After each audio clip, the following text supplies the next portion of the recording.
ಎಲ್ಲರಿಗೂ ನಮಸ್ಕಾರ. ಮಲೆನಾಡಿನ ಪುತ್ತೂರು ಅನ್ನೋ ಒಂದು ಸಣ್ಣ ಗ್ರಾಮದಲ್ಲಿ ವಾಸವಾಗಿದ್ದ ರಾಮಣ್ಣನವರ ಮಗಳ ಜೊತೆ ನಡೆದಂತಹ ಒಂದು ಸತ್ಯ ಮತ್ತು ಭಯಾನಕ ಘಟನೆಯನ್ನು ನಾನಿವತ್ತು ನಿಮ್ಮ ಜೊತೆ ಶೇರ್ ಮಾಡೋಣ ಅಂದ್ಕೊಂಡಿದ್ದೀನಿ. ಜಾಸ್ತಿ ಟೈಮ್ ವೇಸ್ಟ್ ಮಾಡೋದು ಬೇಡ, ಬನ್ನಿ ಕತೆ ಹತ್ರ ಹೋಗೋಣ.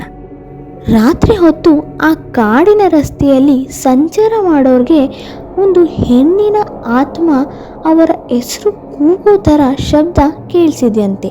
ಯಾರಾದರೂ ಹಿಂತಿರುಗಿ ನೋಡಿದ್ರೆ ಆ ಆತ್ಮ ಅವರನ್ನು ಬಲಿ ತಗೊಳುತ್ತೆ ಅಂತ ಆ ಊರಿನ ಜನ ನಂಬ್ತಾರೆ.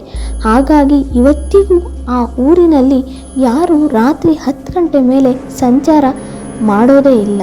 ಮಾಡಿದ್ರೂ ತುಂಬ ಹುಷಾರಾಗಿ ಸಂಚಾರ ಮಾಡ್ತಾರೆ. ಇದೇ ಥರ ಇನ್ಸಿಡೆಂಟ್ಸ್ಗೆ ಬಲಿಯಾದಂತಹ ರಾಮಣ್ಣನವರ ಮಗಳು ಆರ್ತಿ ಜೊತೆ ನಡೆದಂತಹ ಒಂದು ರಿಯಲ್ ಭಯಾನಕ ಇನ್ಸಿಡೆಂಟ್ಸ್ ಇವತ್ತಿನ ರಿಯಲ್ ಹಾರರ್ ಸ್ಟೋರಿ. ರಾಮಣ್ಣನವರದು ಒಂದು ಮಿಡಲ್ ಕ್ಲಾಸ್ ಫ್ಯಾಮಿಲಿ. ತನ್ನ ಮಗಳನ್ನು ಸಾಲ ಸೂಲ ಮಾಡಿಸಿ ಬೆಂಗಳೂರಿನ ಪ್ರತಿಷ್ಠಿತ ಕಾಲೇಜ್ನಲ್ಲಿ ಓದಿಸಿರ್ತಾರೆ.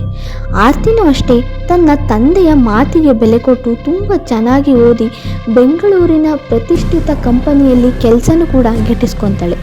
ತನಗೆ ರಜೆ ಇದ್ದಾಗ ಊರಿಗೆ ಬಂದು ಹೋಗೋದನ್ನು ಮಾಡ್ತಿರ್ತಾಳೆ. ಬೆಂಗಳೂರಿಂದ ಪುತ್ತೂರಿಗೆ ಏನಿಲ್ಲ ಅಂದರೂ 6 to 7 years ಜರ್ನಿ ಇರೋದ್ರಿಂದ ಆರ್ತಿ ಯಾವಾಗಲೂ ಮಿಡ್ನೈಟ್ ಟ್ರಾವೆಲ್ನ ಚೂಸ್ ಮಾಡ್ತಾಳೆ. ಮಿಡ್ನೈಟ್ ಟ್ರಾವೆಲ್ ಚೂಸ್ ಮಾಡೋದ್ರಿಂದ ಅವಳಿಗೆ ಆಗೋ ಬೆನಿಫಿಟ್ ಏನಂತಂದರೆ ಬೆಳಗಿನ ಜಾವ ಬಂದು ಅವಳು ಪುತ್ತೂರಿನ ಗೇಟ್ ತಲುಪೋದು ಅಂತ.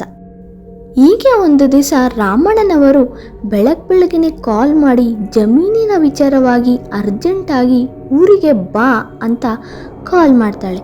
ಅವಳು ಕೂಡ ಕೆಲಸಕ್ಕೆ ರಜೆ ಹಾಕಿ ಬೆಳಗ್ಗೆ 10-10:30 ಮಲೆನಾಡಿನ ಬಸ್ ಹತ್ತುತ್ತಾಳೆ.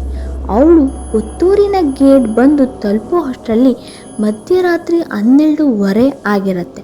ಅವಳ ತಂದೆಗೆ ಕಾಲ್ ಕೂಡ ಮಾಡ್ತಾಳೆ, ಬಟ್ ಕಾಲ್ ಕನೆಕ್ಟೇ ಆಗೋದಿಲ್ಲ. ಇನ್ನೇನು ಊರ ಹತ್ರ ಇದೆಯಲ್ಲ, ಬೇಗ ಬೇಗ ನಡ್ಕೊಂಡು ಹೋಗ್ಬಿಡೋಣ ಅಂತ ಆರ್ತಿ ಕತ್ತಲ ಕಾಡಿನಲ್ಲಿ ಟಾರ್ಚ್ ಹಿಡ್ಕೊಂಡು ನಡೆಯೋದಕ್ಕೆ ಶುರು ಮಾಡ್ತಾಳೆ. ಗಾಳಿ ಜೋರಾಗಿ ಬೀಸೋದಕ್ಕೆ ಶುರುವಾಗತ್ತೆ. ಹಿಂದೆ ಯಾರೋ ಓಯ್ ಓಯ್ ಅಂತ ಕರೆಯೋ ಥರ ಶಬ್ದ ಕೇಳಿಸುತ್ತೆ. ಆರ್ತಿಗೆ ತುಂಬ ಭಯ ಆಗಿ ಅಲ್ಲೇ ನಿಂತ್ಕೊಂಡ್ಬಿಡ್ತಾಳೆ. ಆರ್ತಿ, ನಾನು ಹಿಂತಿರುಗಿ ನೋಡಲ್ಲ, ನೀನು ಹೊರಟೋಗು ಅಂತ ಕೂಗಿ ಹೇಳ್ತಾಳೆ. ಯಾವುದೋ ಒಂದು ಕಪ್ಪು ರೀತಿಯ ಹೊಗೆ ಅವಳ ಹಿಂದೆ ಬಂದು ನಿಂತಿರೋ ಥರ ಆರ್ತಿಗೆ ಫೀಲ್ ಆಗುತ್ತೆ. ಆದರೆ ಆರ್ತಿ ಹಿಂತಿರುಗಿ ನೋಡೋದಿಲ್ಲ.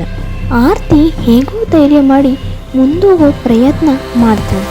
ಈಗ ಜೋರಾಗಿ ಯಾರೋ ನಗು ಥರ ಶಬ್ದ ಕೇಳಿಸುತ್ತೆ. ಆರ್ತಿ ನಡ್ಕೊಳ್ತಾ ಹೋಗ್ತಾನೆ, ನೀನು ಯಾರಾದರೂ ಆಗಿರು, ನಾನು ಹಿಂತಿರುಗಿ ನೋಡೋದಿಲ್ಲ ಅಂತ ಹೇಳ್ತಾಳೆ. ಅಲ್ಲಿವರೆಗೂ ಚೆನ್ನಾಗಿದ್ದಂಥ ಆರ್ತಿಯ ಫೋನ್ ಟಾರ್ಚ್ ಇದ್ದಕ್ಕಿದ್ದಂಗೆ ಆಫ್ ಆಗುತ್ತೆ. ಫೋನ್ ಕೂಡ ಸ್ವಿಚ್ ಆಫ್ ಆಗುತ್ತೆ. ಏನು ಮಾಡಿದ್ರು ಆನ್ ಆಗೋದೇ ಇಲ್ಲ. ಆರ್ತಿ ನಿಂತ ಜಾಗದಲ್ಲಿ ಸ್ತಬ್ಧವಾಗಿ ನಿಂತುಬಿಡ್ತಾಳೆ. ಅವಳ ಕಣ್ಣಂಚಲ್ಲಿ ನೀರು ತುಂಬಿಕೊಳ್ಳುತ್ತೆ. ಕೈಕಾಲು ನಡುಗೋದಕ್ಕೆ ಶುರುವಾಗತ್ತೆ. ಆಗ ಯಾರೋ ಬಂದು ಅವಳ ಭುಜದ ಮೇಲೆ ಕೈ ಇಟ್ಟ ಹಾಗೆ ಅವಳಿಗೆ ಫೀಲ್ ಆಗುತ್ತೆ. ಹಿಂದೆ ತಿರುಗಿ ನೋಡು ಆರ್ತಿ ಅಂತ ಹೇಳ್ತಿರುತ್ತೆ. ಅವಳು ಫೋನ್ ಟಾರ್ಚ್ ಇದ್ದಕ್ಕಿದ್ದಂಗೆ ಆನ್ ಆಫ್ ಆಗೋದಕ್ಕೆ ಶುರುವಾಗತ್ತೆ. ಭುಜದ ಮೇಲೆ ಇದ್ದಂಥ ಕೈ ಈಗ ಅವಳ ಕಣ್ಣ ಮುಂದೆ ಬಂದು ನಿಂತ್ಕೊಳ್ಳುತ್ತೆ. ಆ ಆತ್ಮದ ಮುಖ ನೋಡೋದಕ್ಕೆ ಫುಲ್ ವೈಟ್ ಆಗಿರುತ್ತೆ. ಕಣ್ಣು ರಕ್ತ ತುಂಬಿರೋ ಥರ ಕಾಣುತ್ತೆ. ಬಿಳಿ ಸೀರೆನ ಉಟ್ಕೊಂಡು ಉದ್ದ ಕೂದಲಿನಲ್ಲಿ ಆರ್ತಿಯ ಬಲಿಯನ್ನು ತಗೊಳುತ್ತೆ. ಜಮೀನಿನ ವಿಚಾರವಾಗಿ ಊರಿಗೆ ಬಂದಿದ್ದಂಥ ಆರ್ತಿ ಹಿಂತಿರುಗಿ ಮನೆಗೆ ಹೋಗೋದೇ ಇಲ್ಲ, ಹಿಂತಿರುಗಿ ಕೆಲಸಕ್ಕೂ ಹೋಗೋದಿಲ್ಲ.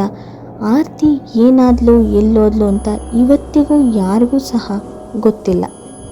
ಇಷ್ಟು ದಿನ ಒಂದು ಹೆಣ್ಣಿನ ಆತ್ಮದ ಕೂಗು ಕೇಳಿಸ್ತಾ ಇತ್ತು ಅಂತ ಹೇಳ್ತಿದ್ದ ಆ ಊರಿನ ಜನರು ಈ ಇನ್ಸಿಡೆನ್ಸ್ ಆದಮೇಲೆ ಈಗ 2 ಆತ್ಮದ ಕೂಗು ಕೇಳಿಸತ್ತೆ, 2 ಹೆಣ್ಣಿನ ಧ್ವನಿ ಕೇಳಿ ಬರ್ತಿದೆ ಅಂತ ಹೇಳೋದಕ್ಕೆ ಶುರು ಮಾಡ್ತಿದ್ದಾರೆ.